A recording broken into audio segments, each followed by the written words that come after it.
Meu trabalho é simples, mas confuso. Sou pago para atender ligações, mas só posso ouvir. Se eu responder, se disser qualquer coisa, estou ferrado. Curioso? Eu também.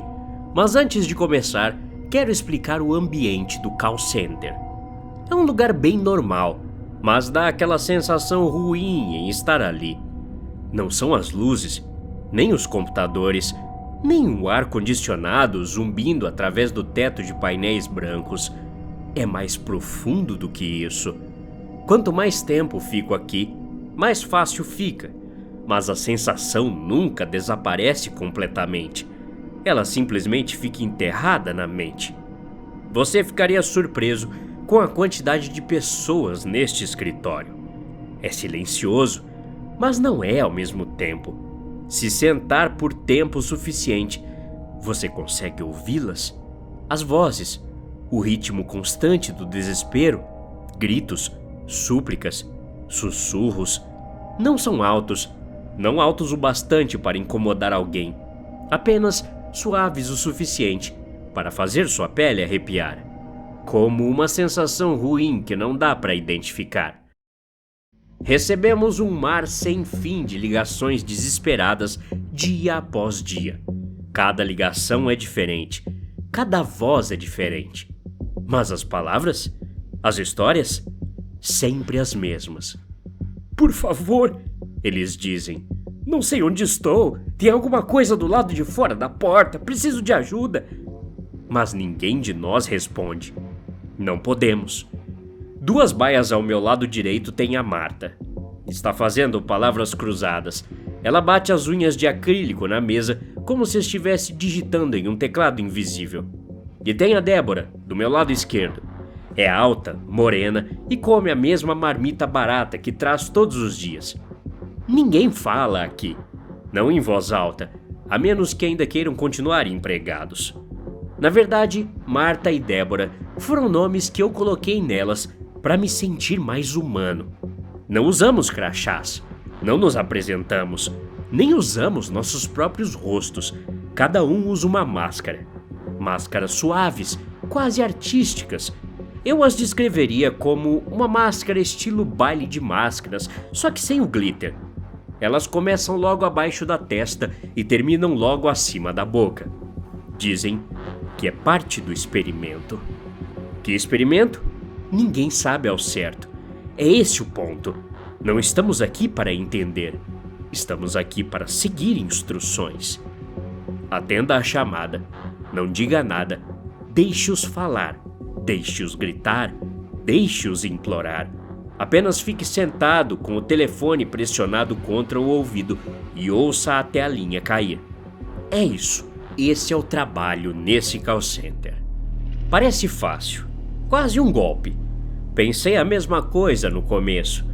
Mas se tem algo que não mente, é o dinheiro. E muito dinheiro. É por isso que estou aqui. Meu nome é Adamo. Tenho 19 anos. Abandonei a faculdade depois de alguns semestres. Desisti. Muitas dívidas, pouca esperança. Cartões de crédito empilhados como uma torre prestes a cair. Passei semanas vasculhando cada canto da internet em busca de algo, qualquer coisa que pudesse me reerguer, mesmo que fosse só por um tempo. Foi quando minha amiga, Mabel, me apresentou sua profissão. Mabel era incrível, sempre bem vestida, um belo carro, uma boa carreira, uma bolsa Chanel casualmente jogada no ombro, uma mulher muito independente. Morava na cidade, pagava as próprias contas e fazia o que bem entendia. Era divertida, séria e motivadora, tudo ao mesmo tempo. Somos amigos há algum tempo, mas ela sempre manteve uma certa distância de mim. Claro que saíamos e nos divertíamos juntos, mas havia algo misterioso. Ela nunca falava sobre o trabalho dela. Presumi que fosse algo envolvendo drogas ou outro tipo de negócio paralelo obscuro. Mas, quando viu o quão azarado eu estava, Mabel teve pena de mim. Me entregou um cartão de visita e então, com a mesma rapidez, me disse que nunca me deu aquele cartão. Se alguém te perguntar, eu não te dei esse cartão, você não conhece a Mabel e a Mabel não te conhece. disse ela rispidamente. Aparentemente, isso era contra as regras da empresa. Ninguém podia conhecer ninguém que trabalhasse lá. Fiquei confuso, mas curioso. Liguei para o número. Uma voz atendeu, fria, misteriosa. Fizeram-me 2 perguntas. Você aguenta pressão psicológica? E você conhece mais alguém que trabalha aqui? Eu respondi não para as 2 questões. Era isso, sem verificação de antecedentes, sem referências. Nem pediram para ver o currículo que preparei com tanto carinho para a ocasião. Eles me deram um endereço e um horário, simples assim. O primeiro dia de integração foi tão estranho quanto todo o resto. Parecia que eu estava me alistando em algum programa militar ou projeto secreto do governo. Todos ficaram de boca fechada. Nada de sorrisos, nada de conversa fiada. As regras eram simples e inquietantes. 1. Chegue ao prédio exatamente quando seu turno começar. Nem 1 minuto antes, nem 1 minuto depois. 2. Mantenha a máscara o tempo todo, sem exceções. 3. Não se identifique.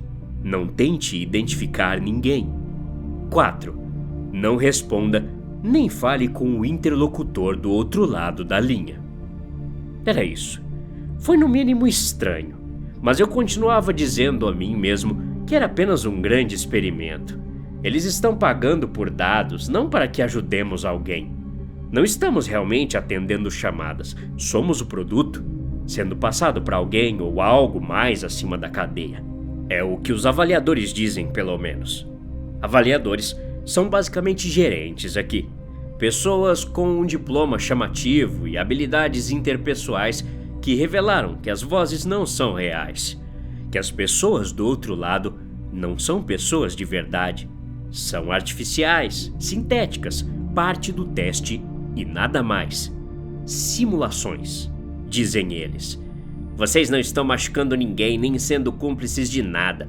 É sobre resiliência, terapia de exposição, força mental. Não sei quem são essas pessoas que ligam pra gente, mas recuso-me a acreditar que sejam pessoas. Não faria sentido. Mas também, as vozes no telefone não agem como simulações. Não parecem falsas.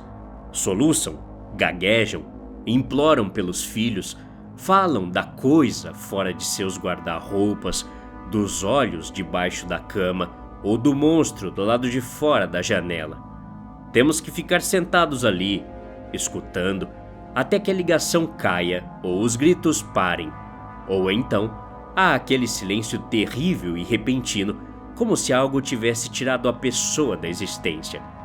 Então respiramos, o telefone toca novamente e o ciclo continua. Estou trabalhando aqui há 8 meses. Não muito tempo, mas o suficiente para conhecer o ritmo. Este trabalho não se trata de inteligência ou motivação. Trata-se de rotina, memória muscular. Você precisa construir seu próprio ritmo. Ouvir o terror o dia todo te corrói, te destrói lentamente. Já vi isso acontecer. Novas máscaras chegam com os olhos arregalados e curiosos, e no mês seguinte, os novos contratados estão quebrando as regras ou simplesmente somem. Minha rotina é bem simples. Chego pontualmente às 6h45 da manhã. Mesmo elevador, mesmo carpete cinza, mesma baia perto da saída de incêndio. Não falo com ninguém. É mais seguro assim. Além de ser regra, a conversa fiada é perigosa para mim e para quem já está atendendo as ligações. Às 7, meu telefone liga. A luz acende. Nenhum toque. Nunca um toque. Apenas a luz. Azul significa esperar. Vermelho significa atender. E quando estiver vermelho, podemos atender. Não cumprimentamos a pessoa do outro lado da linha. Não fazemos perguntas. Apenas escutamos. E o que ouvimos? Bem, as pessoas estão sempre correndo, sempre se escondendo, sempre sendo perseguidas por algo que não conseguem descrever.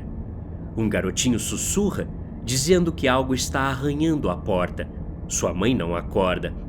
Uma mulher ofegante diz que está na escada. Algo se aproxima rapidamente atrás dela e a polícia não atende mais seus chamados. Um homem com a voz rouca, trancado num armário. Ele murmura que ouve passos andando de um lado para o outro, bem do lado de fora, parando a cada respiração. Vozes diferentes, mas o mesmo pânico. Alguns dizem que estão num corredor, ou num quarto pequeno, ou debaixo de uma pia. Às vezes, eles descrevem esse próprio prédio que estamos, do call center. Eles mencionam portas duplas de vidro, ou a cor do carpete desse escritório, ou o cheiro de café de uma sala de descanso próxima. Às vezes, eles descrevem todos nós. Você tem uma máscara, eles dizem. Luvas pretas, eu conheço você, você pode me ajudar. Então, eles gritam. Não devemos reagir, nem um tique nervoso. Fiquei muito bom nisso, rosto neutro, mãos firmes.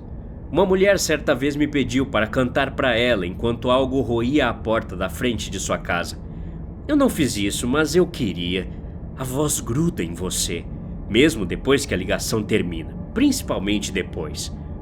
Cada um lida com isso de uma forma. Comida, quebra-cabeças, inquietação, qualquer coisa para liberar a tensão. Para lidar com a situação, eu tenho um papel e uma caneta e fico desenhando o que as vozes no telefone descrevem. Não por interesse ou prazer, apenas por desabafo. Macabro? Talvez, mas faz com que as imagens saiam da minha cabeça um pouco mais rápido. Figuras escuras, sombras altas, portas quebradas e ensanguentadas, muitas escadas. E então, quando começo a esquecer, a luz fica vermelha novamente. Os primeiros dias foram os mais difíceis, mas aí chegou o meu primeiro pagamento.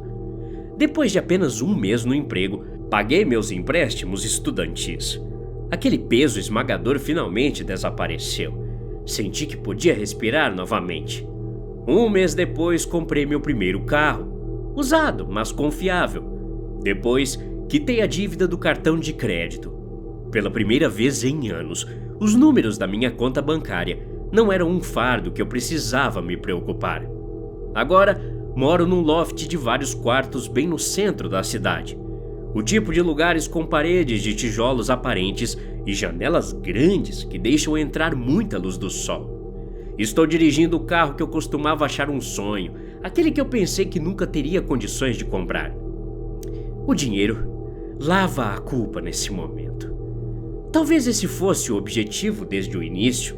Esse trabalho ser apenas um experimento caro e extravagante, uma aposta corporativa de que as pessoas fariam qualquer coisa pela quantia certa de dinheiro, mesmo que isso significasse ouvir chamadas falsas por horas a fio. Foi o que eu disse a mim mesmo. As ligações eram apenas ruído, até que ouvi algo que nunca esperei. Era uma tarde de terça-feira. Eu estava na metade do meu turno, meus olhos vagando entre as palavras cruzadas que comecei e o brilho opaco da minha tela. Eu estava um pouco de ressaca, com a cabeça ainda confusa pelas más decisões da noite anterior. Talvez seja por isso que fui pego tão de surpresa. Talvez seja por isso que cometi esse erro horrível. A luz ficou vermelha. Atendi instintivamente, meus olhos ainda fixos nas palavras cruzadas. Alô? Tem alguém aí? Eu preciso de ajuda. A voz era fraca, mas inconfundível. Era ela, Mabel, minha amiga. Por uma fração de segundo, esqueci onde eu estava. Pensei que talvez tivesse pegado meu celular por engano. Meu coração começou a bater forte. Mabel? Sussurrei, antes que pudesse me conter. A sala estava silenciosa. Senti olhares em mim. Dezenas de rostos mascarados se viraram em minha direção, observando, esperando. Senti meu rosto ficar vermelho, enquanto uma vergonha intensa me invadia. Abaixei a cabeça para baixo da parede da minha cabine. o telefone ainda pressionado contra o ouvido. Então, Mabel falou novamente. Espera, Adamo? Ela disse. Eu queria desligar, mas algo me impediu. Eu simplesmente não entendia. Por que Mabel estava na linha? Já ouvi centenas de vozes simuladas implorando por uma resposta. Nunca imaginei que pudesse soar como alguém que conheço. Eu já estava estendendo a mão para desligar, mas ela disse algo estranho. Algo inesperado. Não, não, não, não, não, não, não! Ela gaguejou com a voz trêmula de confusão. Um arrepio percorreu minha espinha. Essa não era a Mabel que eu conhecia. Então, ela começou a rir. Não era a risada leve e amigável que eu lembrava. Uma risada maníaca e quebrada dessa vez. Ela não parou. Desliguei o telefone. Me virei, com o coração acelerado. Um membro do RH estava parado na beirada da minha baia. Máscara preta, bloco de notas na mão, expressão ilegível. Ele fez sinal para que eu o seguisse, sem nenhuma palavra. Apenas uma caminhada lenta e deliberada em direção ao seu escritório. Sentei-me na cadeira de plástico rígido em frente à mesa dele, com a mente ainda empolvorosa. A ligação não parava de tocar na minha cabeça. A voz, a risada, o jeito como soava exatamente como a de Mabel. Eu não conseguia parar de tremer. Você quebrou as regras, né? Ele perguntou, rabiscando em seu bloco de notas sem levantar os olhos. Você entende que isso significa que você foi desligado do call center, correto? O membro disse. Eu a reconheci, a voz. Achei que tinha pegado meu próprio celular por acidente, pensei que talvez nem fosse... Eu disse. Isso o fez parar. Ele olhou para mim pela primeira vez. Seus olhos estavam afiados por trás da máscara, quase decepcionados. Ou seria medo? Você pensou o quê? Ele perguntou. Parecia alguém que eu conhecia, uma amiga. Falei. Ele não escreveu mais nada, só ficou me encarando. Quando você se candidatou a essa vaga pela primeira vez, respondeu a 2 perguntas. Lembra-se delas? Ele perguntou. Hesitei. Meu estômago revirou. Perguntaram se eu era bom sob pressão e se eu conhecia alguém que trabalhava aqui. Falei. E como você respondeu? Ele perguntou. Não, eu disse não para ambas as perguntas. Respondi. Ele olhou fixamente para mim por mais um momento. E então, lentamente, arrancou uma folha de papel do seu bloco e a deslizou sobre a mesa. Você está dispensado desse experimento.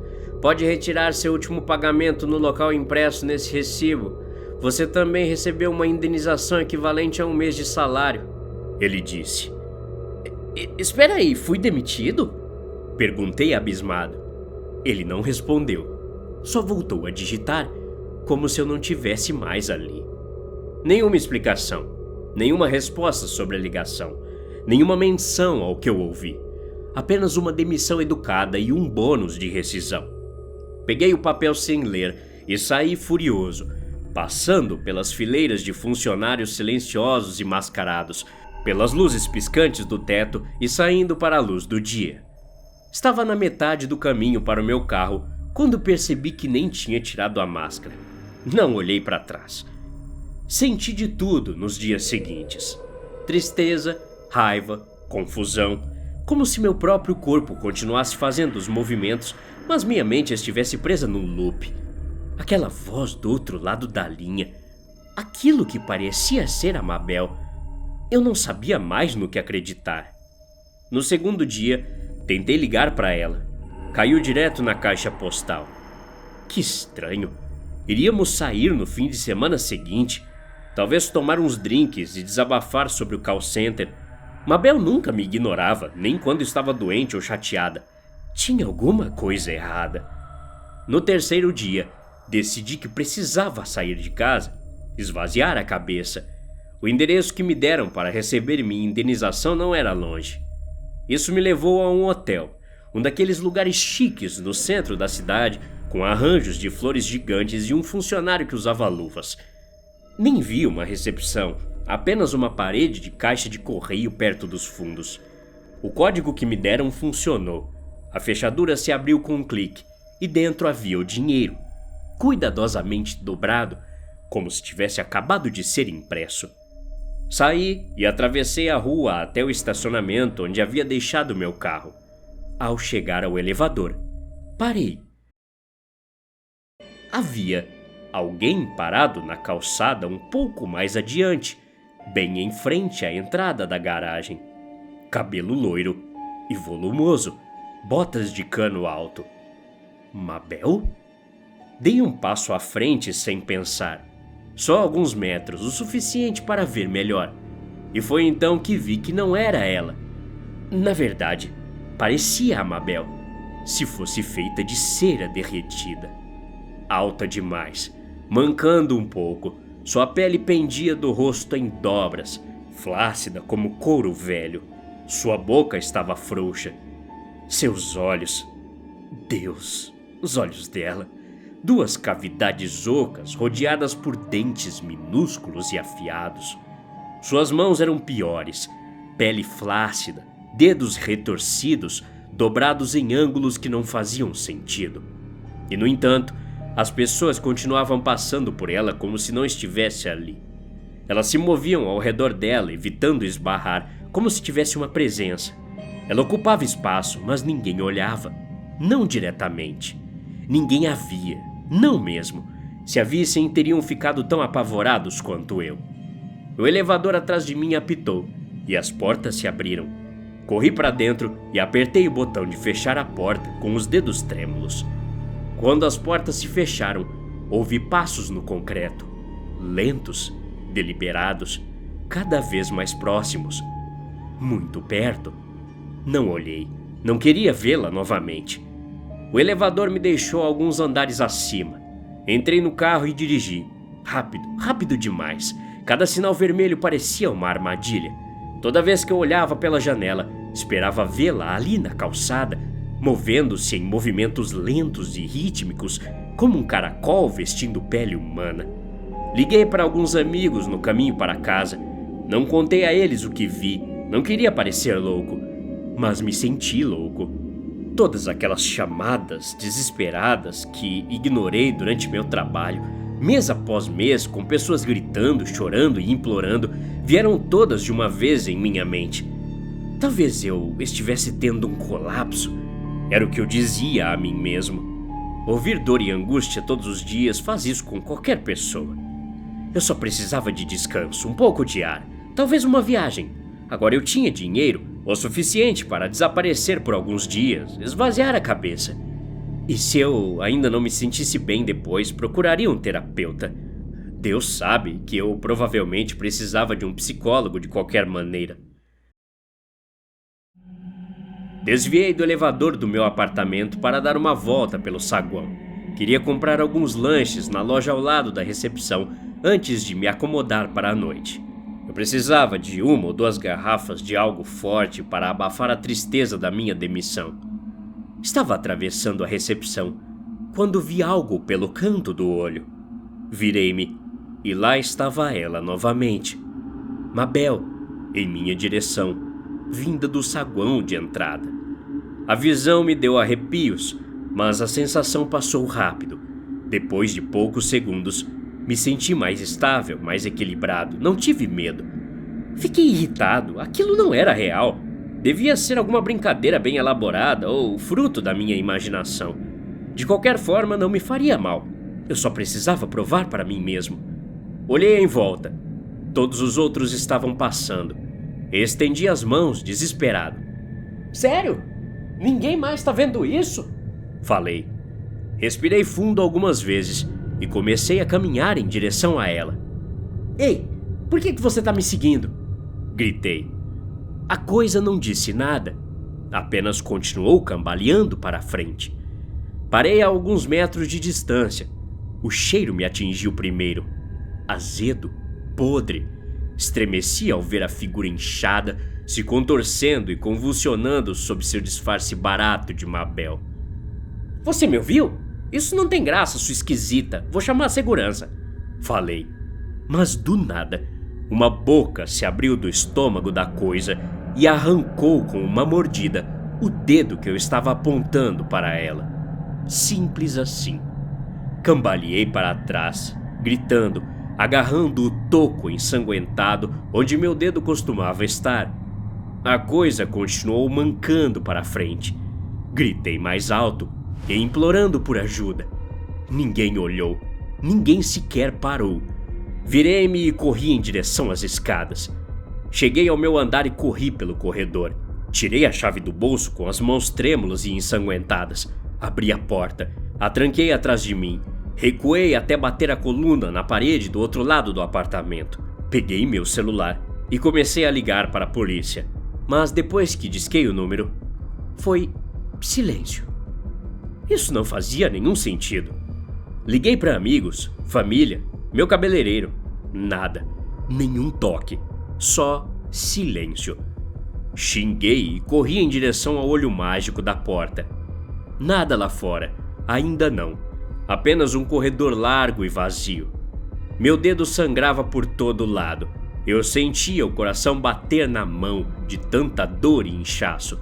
Fui cambaleando para meu quarto. Enfaixei o dedo para estancar o sangramento e tomei alguns analgésicos. Depois de resolver isso, sentei-me à mesa e abri meu notebook. Tentei acessar a internet, e-mail, redes sociais, qualquer coisa. Tela em branco, sem conexão. Sentei-me e chorei.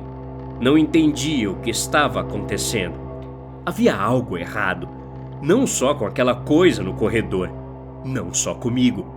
A própria realidade foi quebrada. Ninguém conseguia me ouvir, ninguém se importava. Eu estava isolado, preso. Virei comida para algo que vestia a pele da minha amiga. Talvez isso fosse tudo o que restava dela. Então, ouvi alguns passos mancando. A luz sob a porta da frente estava abafada por algo grande parado do lado de fora. Prendi a respiração, mas nada aconteceu. Aquilo simplesmente ficou ali, parado, sem fazer nada. Peguei uma faca e esperei. Era para ela vir em algum momento, mas não veio. Horas se passaram. Já era noite e a sombra ainda estava lá. Não fazia sentido. Fiquei mexendo no celular. Precisava entrar em contato com alguém. Sabia que era inútil, mas precisava tentar de novo. Mas então, ouvi algo. Não do celular, mas da porta. Era Mabel. Adamo, estou aqui. Preciso da sua ajuda. Não me mexi, não falei. Era a voz dela, mas soava úmida, gutural, como se fosse sussurrada pela boca de um cadáver. Não me ignore. Diga alguma coisa, qualquer coisa. Preciso saber se você está bem. Era monótono, não havia preocupação na voz. Caminhei cuidadosamente até meu quarto. Então, um estrondo alto. Não se afaste de mim, Adamo. Fale comigo. A voz estava mais grave agora, menos parecida com Mabel e mais como outra coisa. Tampei os ouvidos quando uma saraivada de estrondos ecoou pelo apartamento.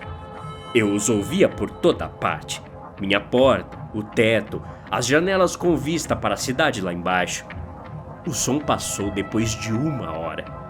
Meu corpo estava tão cansado naquele momento, em parte exaustão, mas também pela perda de sangue do meu dedo amputado. Fechei a porta com uma barricada, agarrei meu celular e descansei os olhos na cama vazia. Dormi, talvez 1 ou 2 horas antes que algo me acordasse. Levantei-me de um pulo e olhei em direção à porta do quarto. A sombra estava agora sob a porta do meu quarto. De alguma forma, ela havia entrado no meu apartamento. Estava ali, do mesmo jeito que estava lá fora. Mas agora, mais perto, percebi que não conseguiria escapar daquela coisa. Fosse o que fosse, ia me pegar. Lentamente. Não teria problema em entrar no meu apartamento. Não teria problema em invadir meu quarto. Talvez estivesse brincando comigo. Talvez gostasse da perseguição. Senti o pânico me invadir. Me deixe em paz! Eu gritei. Ouvi uma risada suave do lado de fora da porta. Voltei para o meu celular e comecei a ligar para todos da minha lista de contatos novamente. Silêncio o tempo todo, como se o mundo lá fora do meu prédio simplesmente desaparecesse. Então, percebi uma coisa. Percebi que o silêncio não significava que as ligações estavam falhando. Toda vez, sem toque, sem estática, só silêncio, alguém do outro lado da linha estava sempre lá, sempre ouvindo. Era do call center. Cada chamada que eu fazia era encaminhada diretamente para a central. Só descobri isso por causa de um som minúsculo, quase imperceptível. Um som que você não perceberia se não estivesse desesperado o suficiente para prestar atenção. Uma colher raspando o fundo de um copo de plástico. Era Débora, do trabalho. Débora? Perguntei. Nenhuma resposta. Claro que não. Débora não era o nome dela, apenas o que dei a ela. Nenhum de nós sabia os nomes uns dos outros. Ei, eu te conheço. Bem, não te conheço, mas trabalhamos juntos. Por favor, só me diga alguma coisa. Acho que você pode me ajudar. Falei. Ainda nada. E foi aí que me dei conta. Quando eu trabalhava lá, não poderia responder ninguém. Nunca. Eles não conseguiram. Nós não falamos, não com ninguém que atendemos. Não importava o que eu dissesse, o quanto eu implorasse e chorasse, e eu poderia realmente culpá-la? Ignorei centenas de ligações como esta. Foi aí que enlouqueci de vez. Comecei a rir.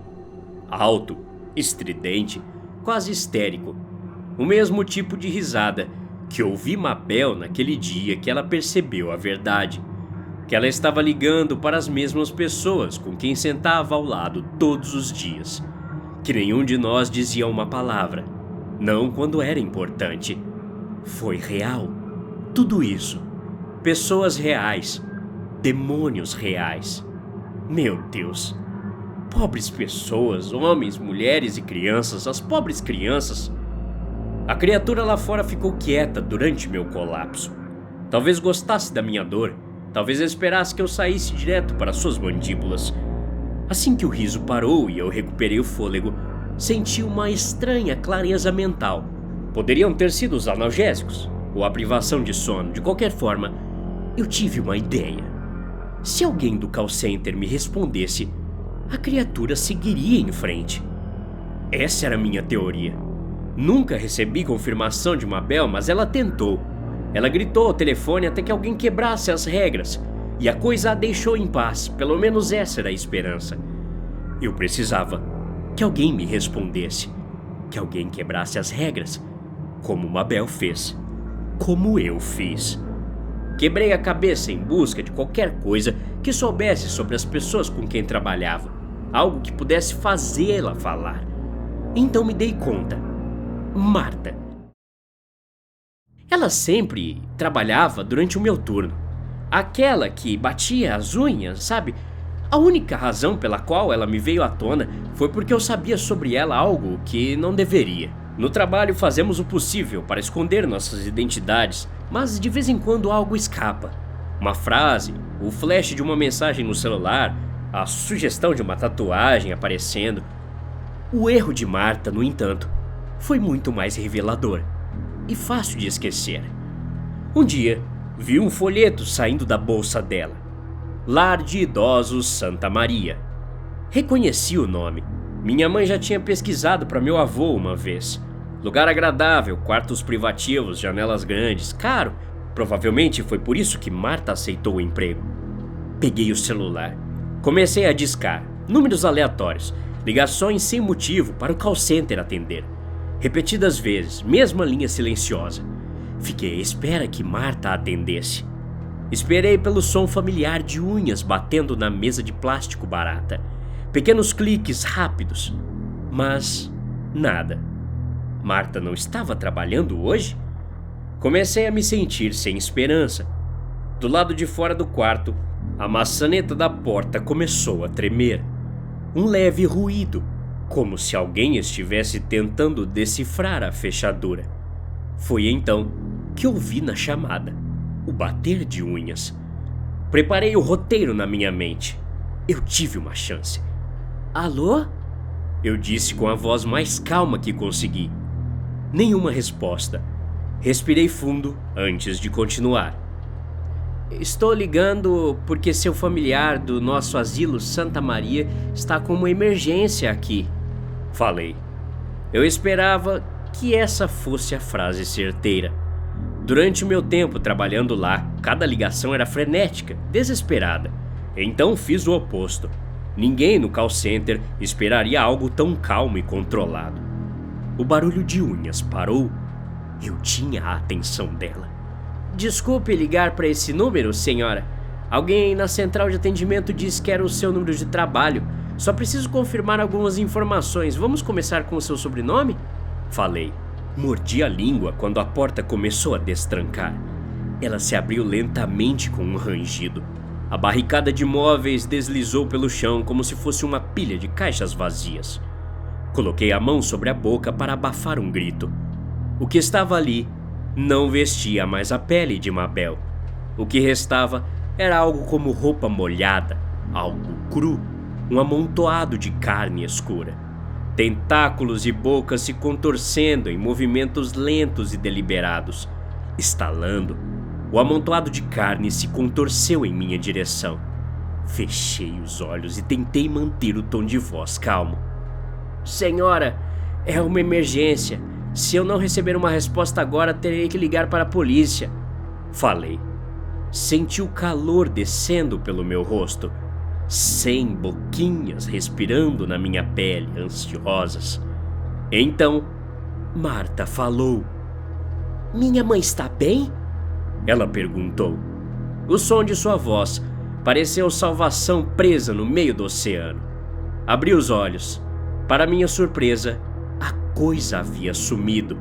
Vi apenas a ponta de um tentáculo preto desaparecendo em direção à minha porta da frente. Peguei meu celular novamente. Escuta aqui, eu não sou do asilo. Eu trabalhava aí também. Tem alguma coisa vindo atrás de você. O call center intercepta suas ligações, você precisa que alguém a atenda. Depois disso, a linha caiu. Fiquei ali, inútil.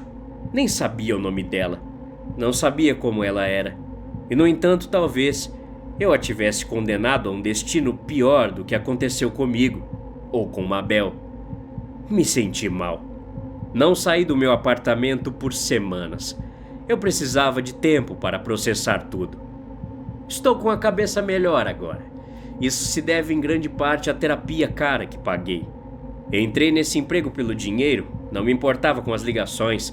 Eu dizia a mim mesmo que eram falsas, mas no fim das contas não eram. A verdade é que eu estava desesperado. Não sei se teria aceitado o emprego se soubesse o que realmente estava acontecendo. Sinceramente, provavelmente ainda teria aceitado. É isso que me assusta.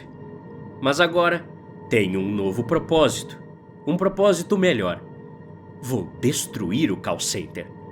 Ainda não sei como, mas estou trabalhando nisso. Eu devia isso a Mabel e a Marta também. Não me importo se eu falir, se eu perder tudo. Há coisas mais importantes do que dinheiro nessa vida. E esse lugar vai aprender isso da maneira mais difícil. Até lá, você está avisado. Não aceite um trabalho de um call center que ignora pessoas desesperadas. Pessoas reais. Pessoas assustadas, sendo perseguidas por uma ameaça real. Consegui decifrar e me livrar disso, mas a maioria das pessoas não terá tanta sorte. A maioria estará escondida em casa, chorando, suplicando e implorando a um bando de idiotas corporativos mascarados para salvá-las de algo verdadeiramente maligno.